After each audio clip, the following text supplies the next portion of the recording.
فهندا فيه خنو فينان نكتا يا خنو بلور تطلع دروتاي إجا قالتهم على جاني جرا الحمد لله على كل وهندا فو فيان فايا نوني فيا قبو وما بتكاو هنقبو أكسي قال الحمد لله على كل الحمد لله قالتهم يقولوا نبيتها خيري اسكيست ولما قبو ورغرتي ولدوبة وجنياتي ولدوبة ديمي ولنياتو متي ورغرتي وجنياتي غرتي غلالي غرتي ولين جرات ربنا ولو أكسيدا إن شاء الله أسمان ما في ميديا اللي هاجلا تومو إسنلين ولمانو خاون تقيسنو وري لباتنون دينو جزار ربي سنياها فلونجا قيسن راها فلين هم تقيسنو ورتفتون اللين كزيت وفدوجا جون حالا تاني هم تقيستي تأومان ومخنا ولا اللي قيس جراجة جون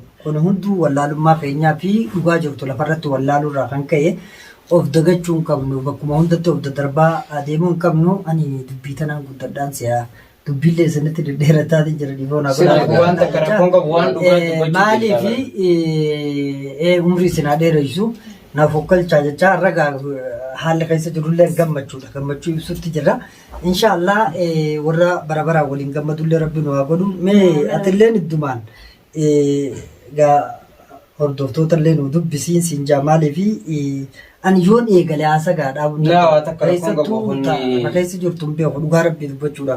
Kuni bareedaadha waan bareedaadha barra haasawuma dhugaa taasoo jirta haasoo fudhatama qabu waan dhaloota hedduu taasisanii haasoo jirta garuu kanuma ta'ee beektaan silaa akkasitti si dhukkubee achiin itti turte woomaan ganda isaaniitii fi keenyaan ja'ullee wallaaluudhaan ture ati garuu alhamdulillah galata rabbii jazaan kee rabbiin siyaa kafalu jazaan kee jannataa wallaahi baay'ee takka bar waan hedduu takka nu hedduu taate ati haa أنا أما كنا رامبر باشوسان دركبا دلوتم ما قبنا إن شاء الله بقرا بنوفيس الحمد لله أرى أنا بروس أرسي بروس أنا بيا وانتو كنا كنا ندوغار أگر وما ورانجوم بيا هوجيتين بس بان هدو تكو ميري هدو تكو هاي سينة ati akkasitti haa rabbiin nurraa irraa deebisee jira rabbiif galanni haa ga'u amma garuu kana hunda ilma namaa inni mudanne hin jirtu kana hunda harkuun keenyaa waan hedduudha jeetii yaada inshallah achumaan immoo garuu ati haa waan nuun ta'in hin qabdu anaa baasiis hedduu harkaan qabnes rakkoo takkallee qabnu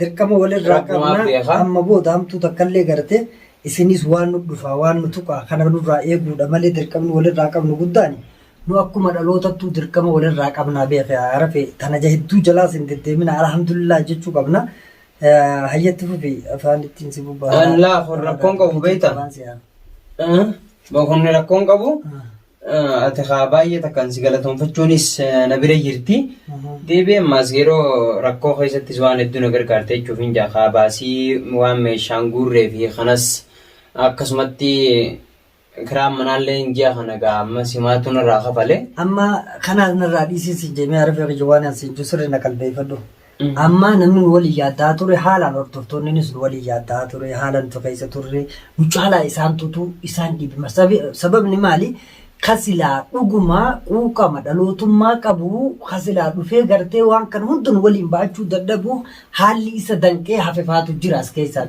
إسان كانان بكو مجرن تدو عايزنا قولي في كالتو مانو جين ندلو تولين جرا سيچلي ولي وانجرو هندو فرچا دينا إن شاء الله دلو ثم جو كان ولي غوني وان ولي غونو وان كابنو بيغي إن شاء الله tuni dirqama keenya wanti ta'u jirus dirqamaan nu dhalootummaan qabnu kana waddu isaan kana naa dubbisa akkasi gaardottoota kabajamtoota keenya baay'ee taggalatoomaadha warra karaa keessattiin isin bira jirraa arafee isin bira jirraa fayyisaallee rabbii haafii jechaa turtan alhamdulillah galata rabbii isiilleen fayyitee jirti rabbiif galanni haa ga'u ilma namaa wanni hin qunnamne hin jiru nu qunnamtee hunanummaa faanillee nu bira jiranii akka nama tokkootti baay'ee takka nu bira dhaabbatanii galatoomaa isumaanii jechuu barbaadeeti namni hedduu dhagaa namni kana sanii jee maqaadhaan amma dila sun daddaan hin beeku amma gaardoftoonni illeen akkasuma baay'ee takka galatoomaadha warri fayyaa isii irratti hedduu takka nu bira dhaabbatanii isiniin jaa asumaanuu gaa amma nuti manallee jijjiirannee jira alhamdulillah galata rabbiin uumaaf umrii rabbiin nuuf haa dheeressu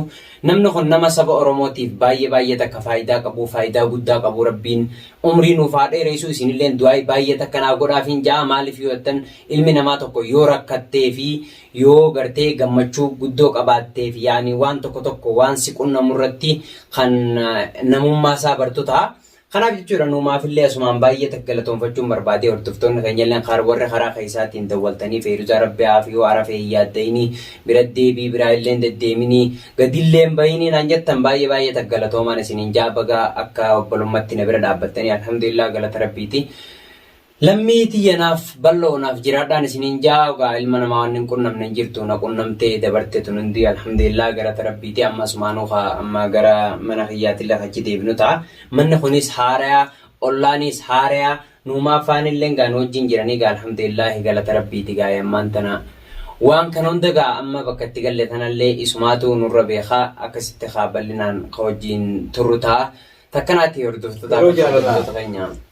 Dhalli amma jaalatti seetan adawwummatee saniifu jaalatti seetan dur caalaa jaalala bal'ee asirnaan gartee fakkeenya jaalala akka hindoota kan gartee maaliif adawwiin teessa waa meeqa gartee isin gidduu siree. Akka Oromoo taatu majii jaalalti dhugaata Oromummaa bar talaaftee miti. Gartee jaalala warra dursan gartee Oromoo dursan gartee takka si rabbisnee hama maaliif beektaa adawwii teessan cilee bishaan buutirratti haa godhu. Baga rabbiilleen maaf miidiyaalleen baga gartee jalaa gartee ni beektaa jaboo jara san jarri achi bika sanii gagamasiin ganda gamasiin hin malu akka maaliif jennaan adawwiitu gartee jiraan keessa jira keessi isii achirraa sadarkaa hanka'een sadarkaa gartee isii keessa waan ni gartee hundi rakkina gartee bultii keessa jiruudhaan kan ammoo namaatu seene namaatu keessa jira. Kan ammoo jaratan achii gamasii dheereessuun fageessuun irra galchuun dirqama kiyya jee dhuguma dirqama keetii gartee akkas jeeti naamreete wooma sirriiti waan inni kanaan godha akkam jetteenaan laa sirrii ta'an jeen maaliif horii nuu yaala guddi takka gartee takka ciiftee bakka sanatti siin taane dirqama jijjiirrataa jechuudha.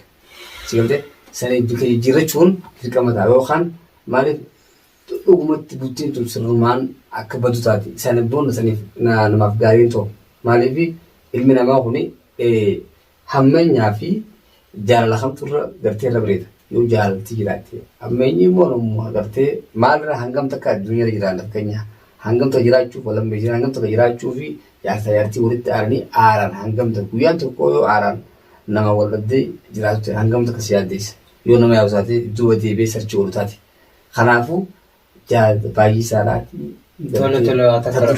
Caalaa gartee dagaaka saalaati mee yaada siitiillee gatillee gartee gaa yaada kee baafadhuuti asumaanii. Wallahi yaada keessanii ala yaadaan gamullee hin qabu. Dhugumaa jaalalti akkumatti jettee inshaallah warra wal jaalatu rabbi nu haa godhu. Naaf isa qofaa wanti hundi keenyaa gartee warra wal jaalatu rabbi nu haa godhu. Jibbanna hedduu teenyaaf haa haqu. Akkasigaa waanin baay'isee dubbachuu danda'u takka illee hin qabu taate hunda keessatti isinillee dadhabbii teessan rabbi isin haa kafalu. Akkasigaa naamatillee afooynaan illaa'ii jennee jirra khalaas. Akkasi inshaallah hamtuun iddoo haa qabu. Akkasuma yaadan isin cinaa dhaabbatuudhaaf haa galatoomanii. Alhamdulillah galanni gartee isaan barbaadan anfayyuudha. Anfayyeetin jira galatoomaan isiniin jaa alhamdulillah. Rabbi jazaa isin haa kafalu jaa takkanaati gaa kunoo hundeedhaanis wal biratti argamna. Hanga duraan gufuun garaa keessatti qishona jirtullee ani fayyaarraa ka'ee maaliin godha gufuu alhamdulillahi. Namni fayyaa qabu waan dhabee takkaa hin qabu taaftelleen agartee jirtullee ni dhumti wanni hundi ni dhumti wanni nuti irra godhabnillee waan laaftuudha. Akkasigaa inshaallah hundeen afooynaan illaa eega jennee booda gaa isinillee dhiifama nu godhaa jennaa naafisaafisi.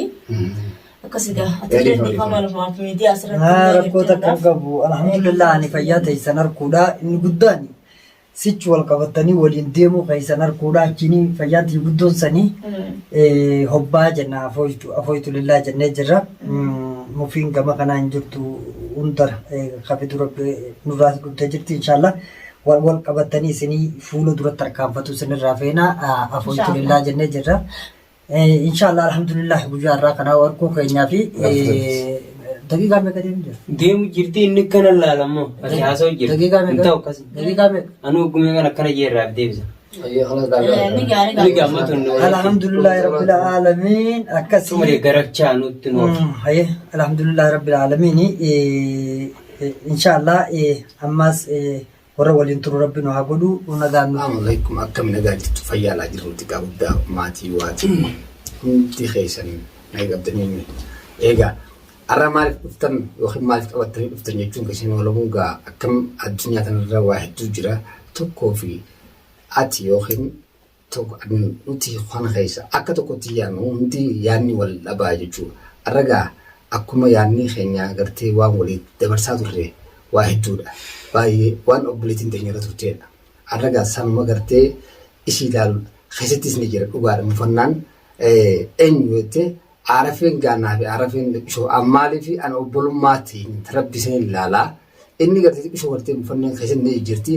Bonna san illee lamaan tana gartee oomfi waliin jennee jirra. Maaliif namni kun beeku namni wajjin nyaatee wal nyaatuun bu'aan qabu namni bal'isee yaaduun bareedaadha. Haalaan itti dabalee sammuun namaatu beeki yoo maal waan hojjettee irraa deebitee duuba deebitee ilaaltee maal nu jedhe jettee hedduu takka haalaan gaariidha.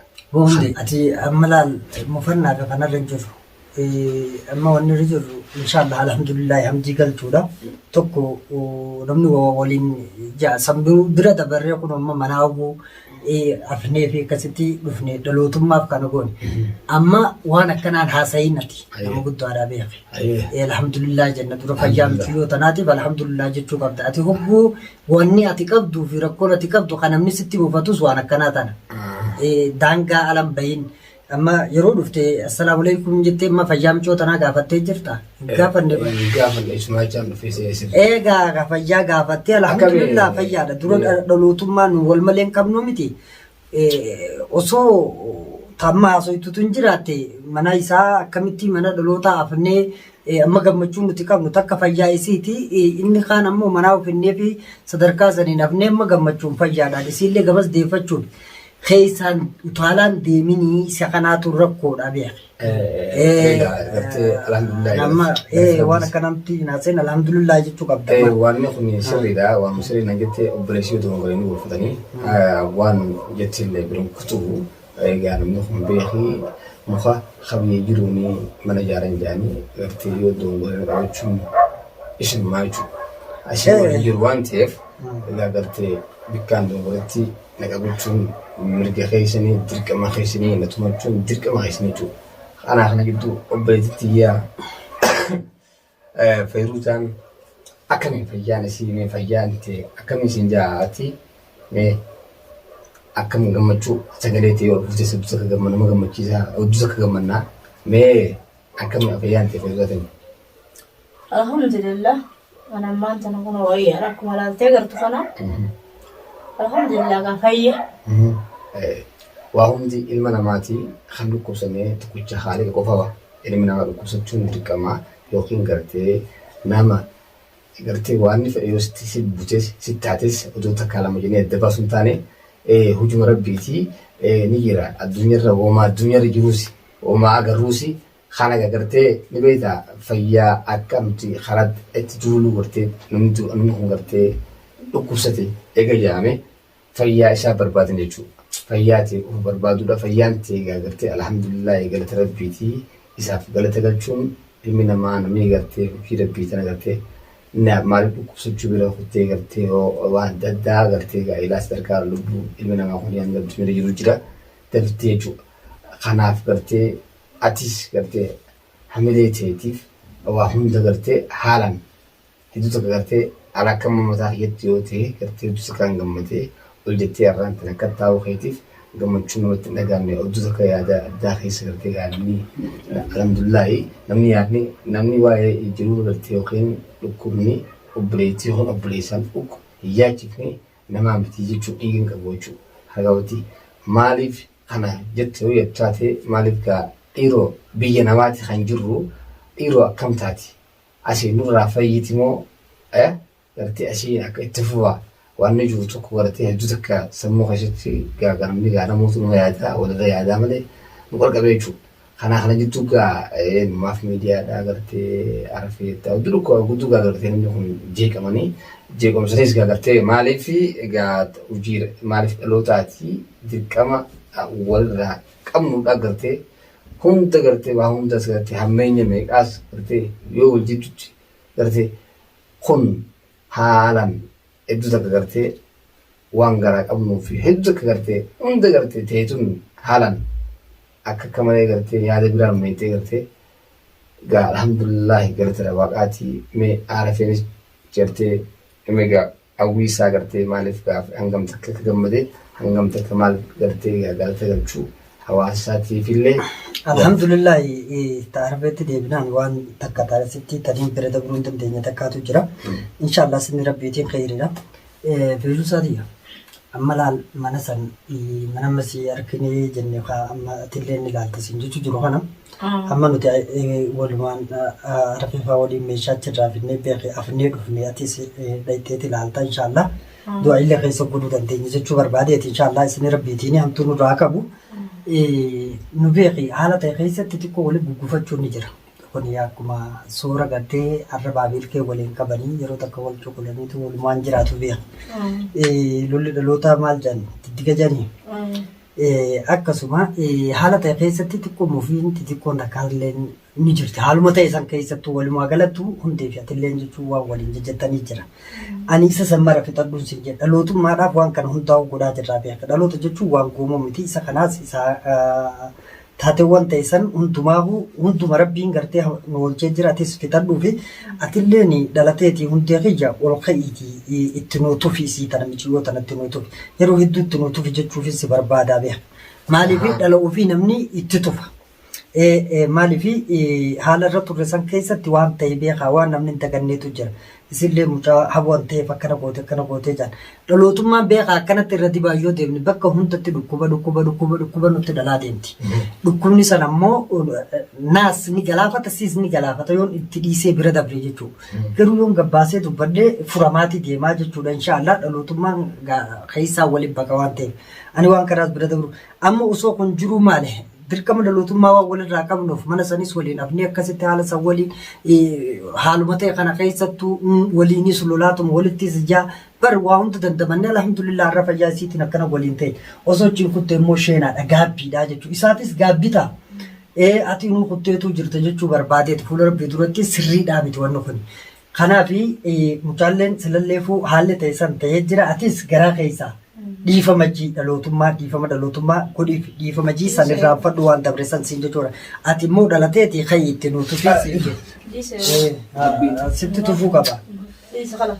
Maaliif waan akkanaa bira daddabuun nuuf gaariidhaa miti jechuudha. Inshaallah ni rabbiiti.